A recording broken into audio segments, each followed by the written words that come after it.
오늘 본문 레위기 12장은요. 레위기 전체 말씀 중에 가장 짧은 분량을 지닌 장입니다. 몇 절로 이루어져 있죠? 8절로 이루어져 있습니다. 1절부터 8절까지가 전부인데 이것을 두 문단으로 나누어 볼 수가 있습니다. 레위기의 내용이 좀 어려운 장면들이 많이 있기 때문에 항상 단락을 좀 나누어서 우리가 구분하고 있죠. 오늘 본문도 크게 두 부분으로 나누어 볼 수 있는데요. 첫 번째는 1절부터 5절까지 말씀, 여인이 출산을 하게 될 때 부정해지는 그러한 장면에 대해서 나타나고 있습니다. 그리고 6절부터 8절까지 말씀을 통해서 부정해진 여인이 어떻게 그 부정을 해결할 수 있는가, 어떻게 그 부정한 것을 정결하게 바꿀 수 있는가에 대해서 알려주고 있는 것입니다. 그렇기 때문에 여기에서 우리는 중요한 핵심 개념을 하나 짚고 넘어가야만 합니다. 그러니까 레위기 15장까지 이어지는 이 정결법이에요. 우리가 지금 정결법에 대해서 나누고 있는데 계속해서 어떠한 단어들이 반복해서 나오고 있죠? 부정하다. 어떠한 것이 부정하다. 무엇은 부정하다. 무엇은 어떠하니 부정하다. 그리고 또 나타나는 단어가 뭐죠? 정하여지리니. 정결하게 하는 법. 그러니까 부정한 것과 정결한 것, 부정한 것과 정한 것, 뭐 이러한 단어들이 계속해서 말씀 속에 나타나고 있죠. 그러면 우리는 이 성경 말씀을 읽으면서 무엇이 부정한 것이고 무엇이 정결한 것인지에 대한 개념을 확실하게 정리를 해야 됩니다. 그것을 분명하게 정리를 해야 돼요. 그렇지 않으면 하나님의 말씀에 대한 오해가 생기게 되고 그 말씀을 바르게 이해하거나 받아들이지 못하게 됩니다. 오늘은 본문 말씀이 짧기 때문에 이 레위기 전체의 핵심적인 메시지, 그리고 이 정결법을 함께 나누는 이 말씀 속에서 과연 무엇이 부정한 것이고 무엇이 정결한 것인지에 대해서 특별히 함께 나누고자 합니다. 레위기 속에서 이 정결하다라는 것의 의미는 굉장히 중요합니다. 그러니까 레위기 전체 말씀이 결국에 무엇이냐? 하나님의 백성으로서 정결함을 지켜나가는 것이 레위기의 핵심 메시지입니다. 그렇기 때문에 정결한 것이 무엇이고 부정한 것이 무엇인지 이 정결 부정의 개념은 이스라엘 자손들이 바르게 알아야만 하는 것들이었어요. 그리고 오늘날 이 레위기라는 말씀을 바라보는 우리도 명확하게 알아야 합니다. 여러분, 이 단어가 가지고 있는 의미 어떻습니까? 부정하다라는 것이 갖고 있는 의미가 여러분들이 받아들일 때 어떻습니까? 좋은 의미인 것 같습니까? 아니면 부정적인 의미인 것 같습니까? 예, 부정적인 의미입니다. 근데 어떠한 부분에 있어서 좀 나쁜 의미로 여겨지십니까? 부정하다라는 것이 말 그대로 한자는 다르지만 부정적인 의미로 이렇게 다가오지 않습니까? 그러니까 부정, 긍정, 정결, 부정 같은 걸까요? 무엇이 이 부정하다, 무엇이 정결하다? 이 말씀 속에서, 이 레위기의 말씀 속에서 정결함과 부정함이 무엇인지를 우리가 분명하게 알아야 한다는 것입니다. 그러니까 우리가 흔히 쉽게 생각하면 정결한 것은 깨끗한 것, 그리고 부정한 것은 더러운 것으로 인식하기가 쉽습니다. 물론 그것이 틀렸다라는 것이 아니에요. 정결하다는 것은 깨끗한 것을 의미하는 것이 맞고 부정하다라는 것은 더러운 것을 의미하는 것이 맞지만 이것은 위생적인 개념이나 도덕적인 관념이 아니라 어디를 중심으로 다뤄야 되는 문제냐면 관계의 문제입니다. 관계의 문제. 하나님과의 거룩한 관계 안에 내가 들어갈 수 있느냐 없느냐를 구분하는 이 관계성의 개념인 것이에요. 그러니까 정결하다라는 것은 무엇이냐? 내가 하나님 앞에 나아갈 수 있는 상태, 내가 하나님과 관계를 맺을 수 있는 상태, 즉 내가 하나님의 백성으로서의 자격이 주어져 있는 상태가 정결한 상태입니다. 그러면 부정한 상태는 무엇입니까? 내가 하나님의 임재 가운데 나아갈 수 없는 상태, 내가 하나님과의 관계를 이어갈 수 없는 상태, 내가 하나님께로 가까이 나아가지 못하는 상태가 부정한 상태입니다. 이것을 우리가 확실하게 개념을 잡아야 되는 것이에요. 그냥 정결하다, 이것은 깨끗하다, 뭐 깔끔하다, 청결하다, 부정하다라는 것은 더럽다, 뭐 이렇게 단순하게 생각해서는 안 되는 것이고요. 반드시 무엇으로 연결해서 이해를 해야 되냐? 하나님과 나와의 관계성에 있어서 초점을 맞추어 살펴보아야 하는 것입니다. 즉 인간이 타락 이전의 모습 속에서 에덴 동산에서의 삶을 살아갈 때 항상 어떤 상태였던 것입니까? 하나님과 함께 있는 상태, 언제든지 하나님께 나아갈 수 있는 상태, 언제든지 하나님과 대화할 수 있는 상태였지만 죄로 인해서 하나님과 단절돼 버리고 하나님과 끊어져 버린 존재가 된 이후에 어떻습니까? 그 이후에 정결함과 부정함의 개념이 생겨버린 것이었어요. 그러니까 죄가 하나님과 인간의 관계를 끊어버린 것이죠. 즉 정결함은 하나님께로 나아갈 수 있는 상태, 즉 죄의 문제에 대해서 해결받은 상태를 의미하는 것이고, 인간의 연약함에 관련된 모든 것들이 해결된 상태를 의미하는 것이고, 부정하다라는 것은 결국에 무엇입니까? 하나님께로 나아갈 수 없는 그 상태를 의미하는 것입니다. 그렇기 때문에 레위기 전체 말씀 속에서 뭐 시체라든지 죽음, 그리고 질병, 피를 흘리는 것과 같은 것들이 부정한 요소들로 설명되고 있는 것이에요. 이러한 뭐 시체나 죽음, 질병과 피 흘림, 이것은 더러운 개념으로 어떤 부정하게 여겨지는 것도 있지만 결국에 이러한 것들이 하나님과의 관계를 이어갈 수 없도록 만드는 요소들이다라고 하는 사실을 알려주는 것이죠. 죽음과 질병과 피 흘림, 이런 것들이 결국 무엇입니까? 사망과 연결되어 있는 것이고요. 인간의 연약함을 나타내 있는 것이고요. 그리고 인간이 타락한 어떤 결과를 나타내 보여주는 요소들입니다. 그 자체가 죄는 아니지만 죄의 흔적 속에서 인간이 얼마나 제한된 존재인가, 인간이 얼마나 한정적인 존재인가 라는 것을 보여주는 것들입니다. 그렇기 때문에 오늘 본문 속에서 임신과 출산에 이러한 정결 규례가 주어지고 있는 것은요, 여자라서 부정하다 혹은 뭐 여자라서 불결하다 뭐 이러한 의미가 아니라 출산이라고 하는 이 생명의 탄생, 그 과정 속에 무엇이 있음을 깨닫게 해주는 것이냐, 인간의 한계성이 있음을 깨닫게 해주는 것입니다. 새로운 생명이 탄생하는 것, 출산하는 것은 굉장히 하나님의 은혜 가운데 축복이 임하고 복을 얻고 정말로 감격스러운 순간이지만 결국에 그 순간 가운데서도 인간이라고 하는 존재가 죄로부터 자유하지 못하구나, 죄에 묶여 있구나를 깨닫게 해주는 것이 바로 오늘 아이를 낳은 여인에 대한 정결 예식 규례입니다.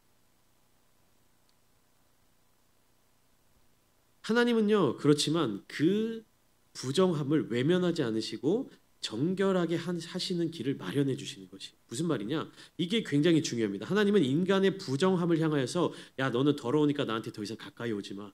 야, 너 더러우니까 나한테 올 수 없어 라고 말씀하시는 것이 아니라 내가 너희를 정결하게 할 길을 주겠다 라고 말씀하시는 겁니다. 너희가 지금 정결하지 못하지만, 너희가 지금 부정하지만, 나와의 관계를 이어갈 수 없지만 내가 너희를 정결하게 해주겠다. 하나님이 그 말씀을 주고 계신 거예요. 궁극적으로 이 하나님의 메시지, 내가 너희를 정결하게 해주겠다라는 메시지는 뭡니까? 내가 너희와 함께 하고 싶다. 내가 항상 너희와 함께 하겠다. 나에게로 와라.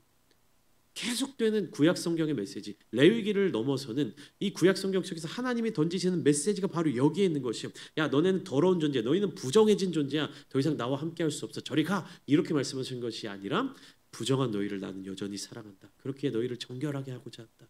나에게로 돌아오라. 내가 너희와 함께 하겠다. 정결하게 하는 방법을 내가 알려주겠다. 나에게로 돌아오라. 하나님이 이렇게 말씀하시는 것입니다. 이 하나님의 마음이 담겨져 있는 이 정결함, 이것의 궁극적인 모습이 무엇입니까? 십자가예요. 십자가. 예수 그리스도의 십자가. 그것이 신약 시대까지 이르기 전에 이 레위기를 나누고 있는 이 시간 가운데 하나님이 이스라엘 백성들을 정결하게 만들어 주시기 위해서 제정하신 것이 무엇입니까? 제사예요. 속죄제, 번제, 속건제, 이런 제사 시스템을 하나님이 그것을 위하여서 만드신 것이, 정결 예식과 성소 접근에 대한 어떤 규례, 제사장을 세워서 제사장과 중보자의 역할을 담당하도록 만드신 이 모든 이유가 하나님이 우리를 다시 하나님의 은혜의 관계 안으로 초대하기 위하여서 이것들을 제정하신 것입니다. 하나님이 왜 이러한 복잡한 제사의 과정들을 이스라엘 백성들에게 명령하셨는가? 하나님이 그러한 영광을 받으시고자 하시는, 하나님의 어떠한 그러한 것들로 대접을 받으시고자 하시는, 하나님이 이스라엘 백성들이 이렇게 고통스러워하고 힘들어하고 뭐 나에게 영광을 돌리게 만들기 위해서 제사제도, 그 복잡한 제사제도, 그다음에 어려운 율법을 만드신 것이 아니라 누구를 위해서 이 율법과 제사를 제정하신 겁니까? 이스라엘 자손들을 위해서, 하나님의 백성들을 위해서, 너희가 나의 백성으로 머물러 있기 위해서는, 너희가 나의 백성으로서 그 정결함을 지키기 위해서는 이러한 방법들이 필요한데, 정결하게 하는 방법들이 필요한데, 이렇게 하면 돼. 내가 도와줄게. 알려줄게. 이렇게 하면 돼. 이렇게 하면 너희가 부정한 상태에서 정결한 상태로 회복될 수 있어. 하나님이 그 메시지를 전해주시는 것입니다.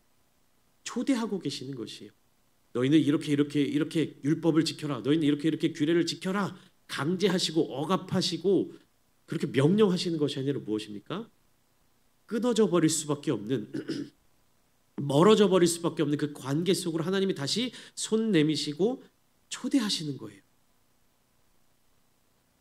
오늘 본문을 보시면 아까 말씀드린 것처럼 1절부터 5절까지가 한 단락, 6절부터 8절까지가 한 단락인데 1절부터 5절까지 말씀을 보면 여인이 아이를 출산함으로 인해서 부정하게 되는 것에 대한 설명을 나타내고 있습니다.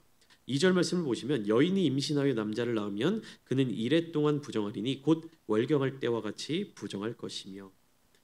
자, 이것을 보시면서 여러분 부정의 개념이 이해가 되십니까? 더러움, 깨끗함 이런 개념이 아니라고 말씀드렸습니다. 부정의 개념이 무엇입니까?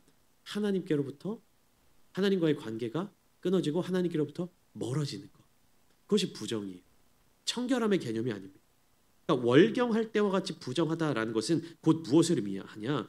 피를 흘리는 것 때문에 부정해진다. 피를 흘리는 것 때문에 하나님께로 나아갈 수 없다라는 것을 알려주고 계시는 것입니다. 왜 그러냐? 인간이 생명을 낳는다는 거 굉장히 놀라운 일이죠. 그러나 그 생명조차도 무엇과 함께 태어나느냐? 죄된 본성과 함께 태어난다는 사실을 알아야 한다는 것입니다. 아담과 하와의 원죄로 말미암아 인간이 태어날 때부터 무엇으로 태어난다는 거예요? 죄인으로 태어나는 것이다. 그리고 그 죄의 영역, 하나님께로 가까이 나아가지 못하게 만드는 영역이 인간의 피 흘리는 것으로 말미암는다라는 것을 알려주는 장면입니다. 그러니까 죄악된 본성을 가지고 있는 존재가 인간이다라는 사실을 깨달을 때 이 정결 예식이 얼마나 하나님의 사랑과 은혜가 가득 담겨져 있는지를 알게 된다는 사실입니다. 말씀드린 것처럼 출산과 함께 흘리는 이 피는요, 구약에서 늘 부정함과 관련됩니다. 그러니까 여인의 몸에서 흘리는 피가 그러니까 유출이라고 하죠. 그것은 모두 이제 부정한 것으로 여겨지고 부정한 것으로 연결됩니다. 이것은 단순한 위생 개념이 아니라고 말씀드렸습니다. 죄와 죽음의 상징이기 때문에. 피는 무엇을 의미하느냐? 한번 말씀드린 적이 있습니다. 피는 생명을 의미합니다. 그런데 왜 여기서는 이 피가 죄와 죽음을 상징한다고 말하고 있는가? 하나님이 없이는 생명과 피 그 모두에 죄가 깃들어 있기 때문입니다. 여러분 좀 어렵죠? 이걸 잘 이해하셔야 됩니다. 피는 생명을 의미합니다. 그리고 생명의 회복을 의미하는데 여기에서 하나님의 능력, 하나님의 역사하심이 빠진다면 생명이 없는 거예요. 피에도 생명이 없고요. 생명에도 아무런 의미가 없어지는 것입니다. 그러니까 우리가 제사를 배울 때 피가 곧 생명을 의미한다라고 말씀드렸는데 그 생명은 결국 누가 함께 계셔야 생명이 되느냐? 피가 생명이 되느냐? 하나님이 함께 계셔야 된다는 것입니다. 하나님이 함께 계시지 않는 피는요, 죽음을 의미하는 것이고 죄를 의미하는 것입니다. 하와가 받게 된 죄의 결과인 임신하는 고통 때문에 출산이 부정해지는 것이 아니에요. 그러니까 그것을 우리가 잘 알아야 됩니다. 창세기 3장에 이제 아담과 하와가 하나님 앞에 죄를 짓고 아담도 하와도 이제 뱀도 하나님 앞에 이제 벌을 받게 심판을 받게 되는 그런 장면이 나타나고 있는데 하와가 받게 되는 죄의 결과는 무엇입니까? 임신하는 고통, 그러니까 해산하는 고통, 출산하는 고통이죠. 그 고통 때문에 출산이 부정하게 되는 것이 아닙니다. 무엇 때문에 출산을 하게 되면 부정하게 되느냐? 그 인간의 혈통에, 그러니까 피죠, 혈통이라고 말하면 그 인간의 혈통에 깃들어 있는 원죄 때문에, 그것 때문에 부정해지는 것입니다. 죄가 포함되어 있으면 하나님께로 가까이 나아갈 수가 없는 것이죠. 그렇기 때문에 2절 말씀처럼 여인이 임신하여 아들을 낳으면 그는 일주일 동안 부정할 것이니 곧 무엇과 같이 월경할 때와 같이 부정하다. 이렇게 설명하고 있는 것입니다. 이 3절 말씀을 보시면 여덟째 날에는 그 아이의 포피를 뵐 것이다라고 되어 있는데 이것은 아브라함과 약속하신 할례 언약을 의미하는 것이죠.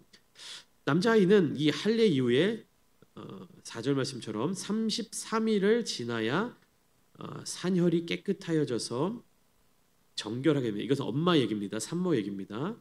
그리고 여자아이를 낳았을 때는 두 일에 즉 2주를 지나고 또 66일을 지내야 정결하게 됩니다. 그러니까 이 여자가 남자아이를 낳았을 때는 총 한 40일 정도의 시간이 지나야 정결해지는 것이고요. 여자아이를 낳을 때는 약 80일 정도가 지나야 정결해진다라고 하나님이 말씀하고 계시는 것입니다. 남자아이와 여자아이의 이 정결의 기간이 다른 이유에 대해서는 아직 명확하게 밝혀진 것은 없습니다. 그러나 분명한 것은 남자아이와 여자아이의 어떤 차별 때문이 아니라 그러니까 여자가 남자아이보다 더 더럽기 때문에 오랫동안 정결 예식을 치러야 돼 이런 의미가 아니라 무엇이냐 이 정결 예식 산모의 정결 예식 자체가 무엇을 위한 것인지를 다시금 생각해 보면 여자의 몸이 가장 약해질 때가 언제입니까? 출산하고 난 직후입니다. 가장 온몸의 뼈들도 다 마디들도 벌어지게 되고요. 가장 약한 순간이 이제 출산한 이후죠. 그러니까 가장 연약할 때 보호받아야 하는 가장 연약한 상태의 모습을 보호해 주시는 하나님의 은총이 배경이 되는 것이 바로 산모에 대한 정결 예식입니다. 너는 아이를 낳았으니까 더럽기 때문에 깨끗해지기 위해서 이 오랜 시간을 기다려야 돼. 이것이 산모에 대한 정결 예식이 아니라는 사실. 가장 고귀한 생명을 낳는 그 일을 끝마치고 가장 몸이 연약한 그 상황, 가장 보호받아야 될 그때 하나님이 이 정결 예식의 과정을 통해서 이 여인들을 보호해 주시는 것입니다. 부정한 상태이니까 다른 사람들을 만날 수도 없고요. 다른 무엇인가를 만질 수도 없고 다른 곳으로 이동할 수도 없고 오직 어디에 어떻게 있어야 됩니까? 집 안에서 머물러 있어야 되죠.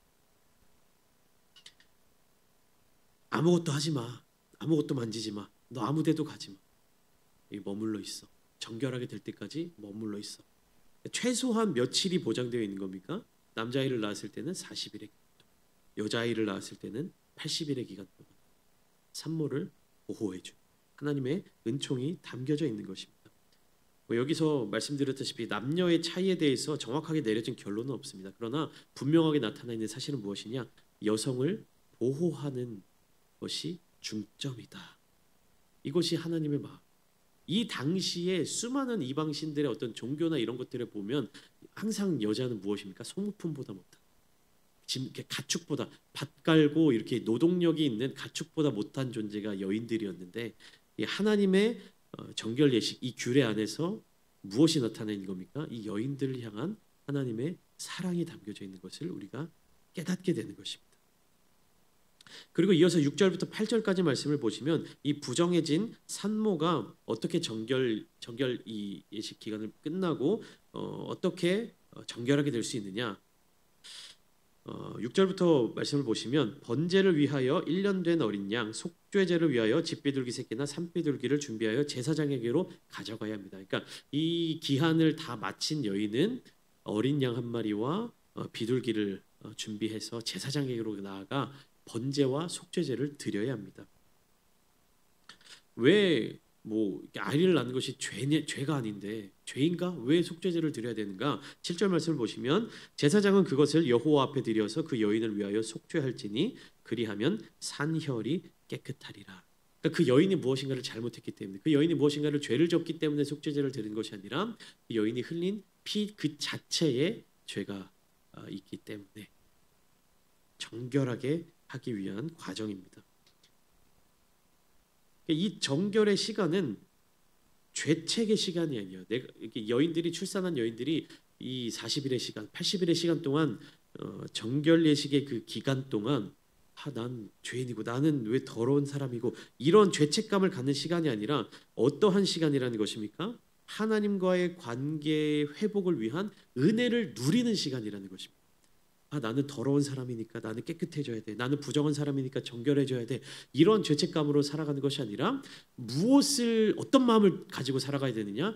나의 이 기간이 끝나면 하나님께로 나아갈 수 있어. 나의 이 시간이 다 차면 하나님 앞에 예배하러 나갈 수 있어. 하나님이 나를 기다리고 계셔. 하나님이 나를 부르시고 계셔. 그 은혜를 누리는 기간이라는 것입니다. 생명의 경이로움 속에서도 하나님 앞에 설 준비를 해 나가는 바로 그런 시간을 보낼 수 있는 그런 하나님의 명령이 담겨져 있는 것입니다. 격리되고 분리되고 떨어지고 멀어지고 야 저리 가 이렇게 마치 전염병이 걸린 사람들 대하는 것처럼 그렇게 대하는 것이 아니라 은혜의 시간, 회복의 시간, 하나님을 만나는 그날을 기대하는 시간으로 보내도록 만들어 주신 것입니다.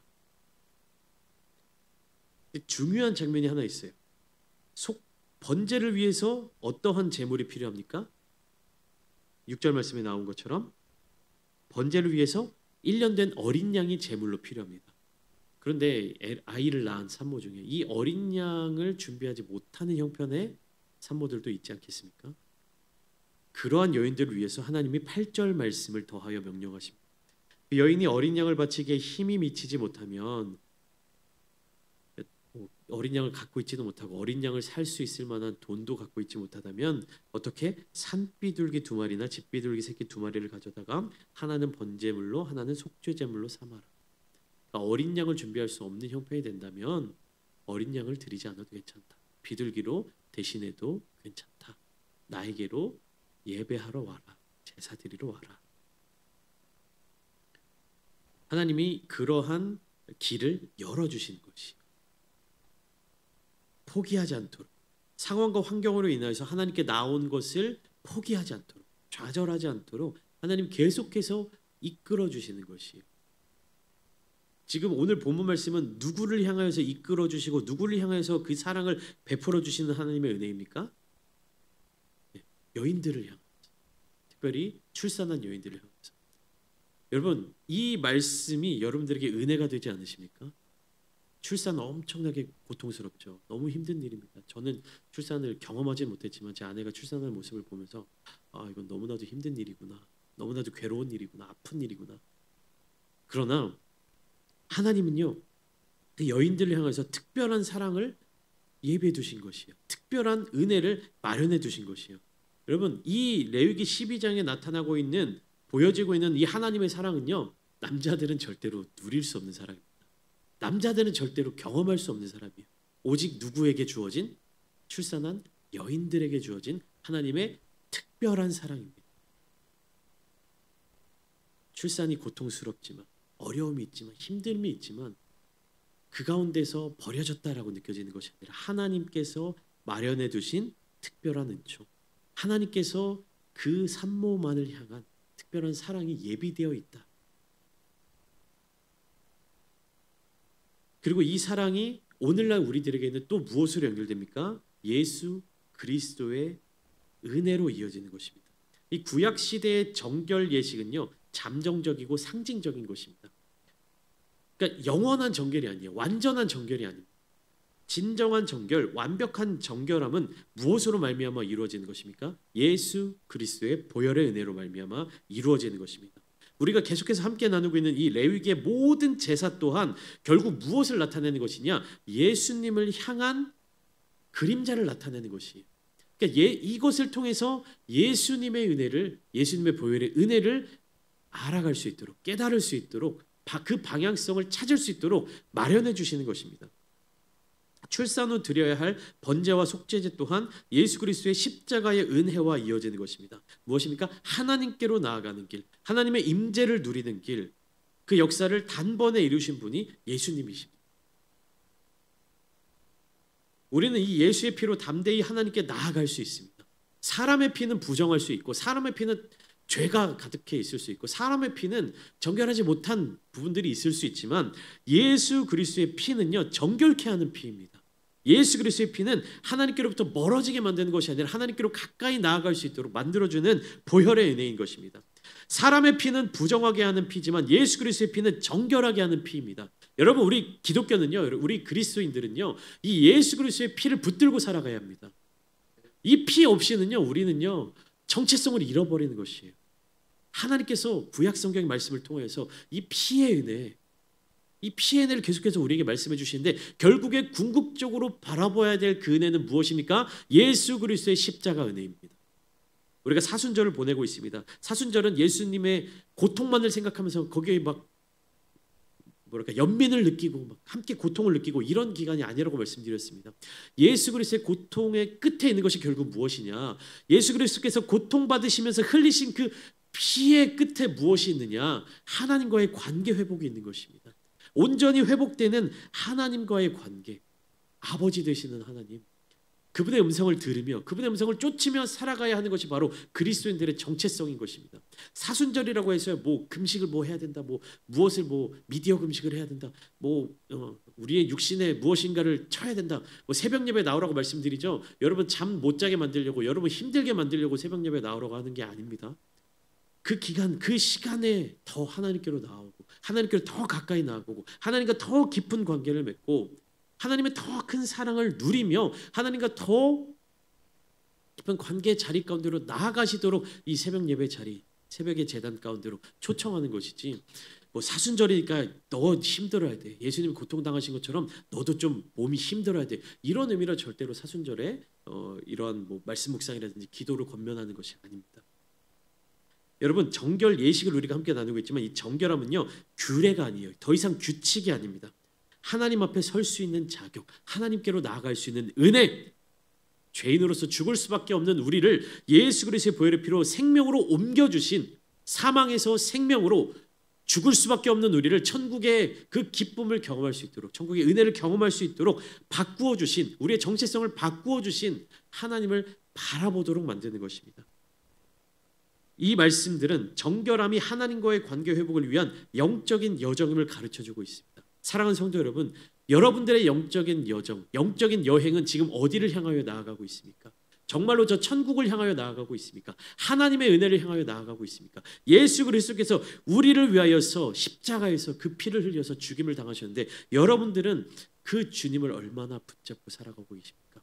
얼마나 주님을 닮아가고 계십니까? 얼마나 주님의 사랑을 실천하고 계십니까? 얼마나 주님의 그 마음으로 이웃들을 섬기고 계십니까?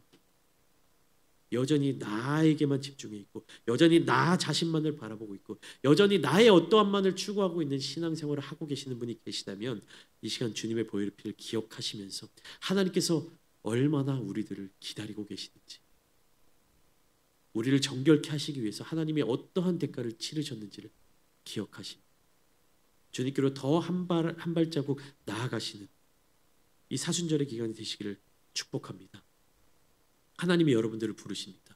그 부르시는 음성에 귀를 기울이며 그 부르심에 응답하며 하나님께로 나아가는, 그리함을 통해서 하나님께서 베풀어 주시는 그 크신 사랑과 은혜를 깊이 누리시는 저와 여러분들 다 되시기를 예수님의 이름으로 축원합니다.